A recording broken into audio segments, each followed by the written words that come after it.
Hi guys, welcome back to the Wednesday Addams series. This is part 2. We're going to be going over how to make the strawberries. I like to wash my strawberries with baking soda and vinegar, and I add ice to make sure that they're plump and they're red. Another very important tip is that you wash and you dry the strawberries the day of or the night before the latest, before delivery, because they tend to get very mushy after you wash them. Right here, I'm adding a toothpick on the hardest part of the stem. If you need extra support, then add two toothpicks. You guys know that I love my silicone mats. I'll be linking them down below because they're total game changers for your chocolate treats because you can just set them on there and they don't stick. I like to keep my strawberries simple since I make them the day of to ensure freshness. So if there's any details needed, I tend to make them the day before or 2 days before. I will post a video on how I got that chocolate super black because it does make a huge difference than if you just buy black chocolate. Anyway, so we're gonna pull back the stems. We're gonna hold on tight to our toothpick and dip our strawberry. I'm dipping 6 strawberries black and we're gonna set them aside to dry. Now for these Now for the next 3 strawberries, we're dipping it in some gray chocolate, and this is just white chocolate with some black chocolate that I mixed together. Now I'm going to be adding some white glitter and some black glitter to my strawberry, and I'll be linking those below for you guys. Now in part 1, I told you guys that I completely lost the videos for the cake pops, but this is exactly what I did for those cake pops. I also added the black glitter, the white glitter, and added the small bats. These little bats were so cute and they'll come in handy during Halloween season. And these little bats are holding their shape perfectly because I made them the day before. They do have a little bit of cornstarch, which I removed later with some water.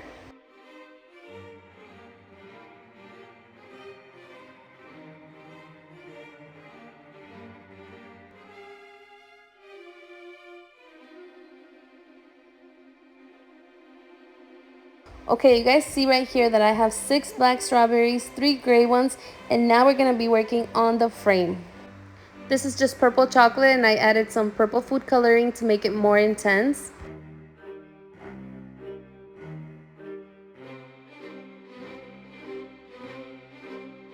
Now before the strawberries dry, we're gonna add our frame, which I showed you guys how to make in part 1.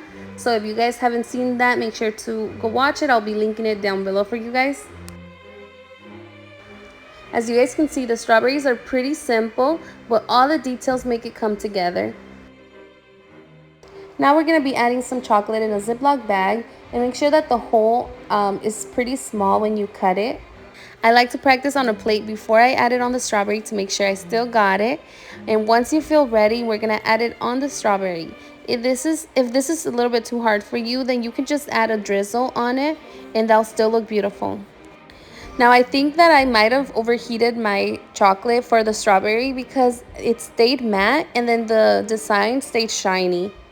But anyway, now we're going to be working on Wednesday's shirt, and I'm just adding a small piece of chocolate on top and then 2 triangles. I'm using fondant. You can use modeling chocolate if you'd like.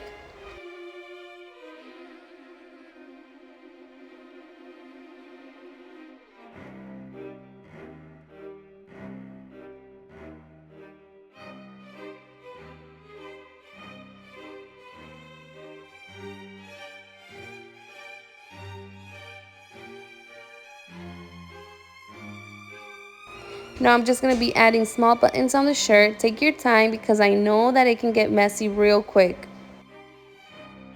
Some people have been asking me where I get my pink gloves, and I'll be linking that for you guys because they're so cute.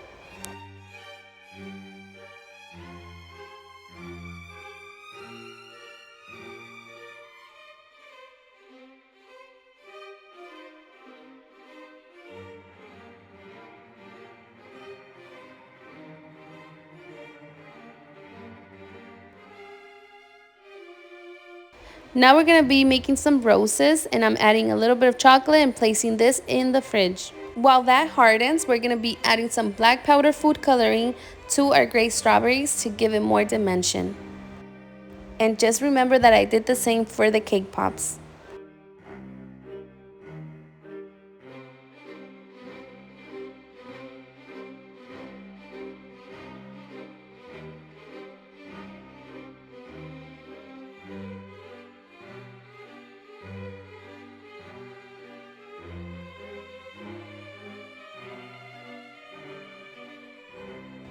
Once the roses are ready, now we're going to take them out carefully. Now these black roses we're going to be adding to the strawberry with the beautiful design that we made earlier, and we're going to glue that with a little bit of chocolate. Now I wanted to mention that I'll be linking the box that I used for the strawberries because those are specifically for mini cupcakes, but I found them to work great with strawberries. I add a small cupcake liner and I feel like they look so uniformed and clean. You guys can see the insert inside and the mini cupcake liners. Make sure that they're for mini cupcakes. I also added a black bow and it looked so beautiful. Again, this is the whole order together, and if you guys missed part 1, I'll be linking it down below. And remember that we're still missing part 3, which is the chocolate pretzels, and I will be posting that sometime this week. I really hope that you guys are enjoying these short tutorials, and if you are, I would really appreciate a like and a follow so I can continue showing you guys everything that I know. I will see you guys on the next one. Bye-bye.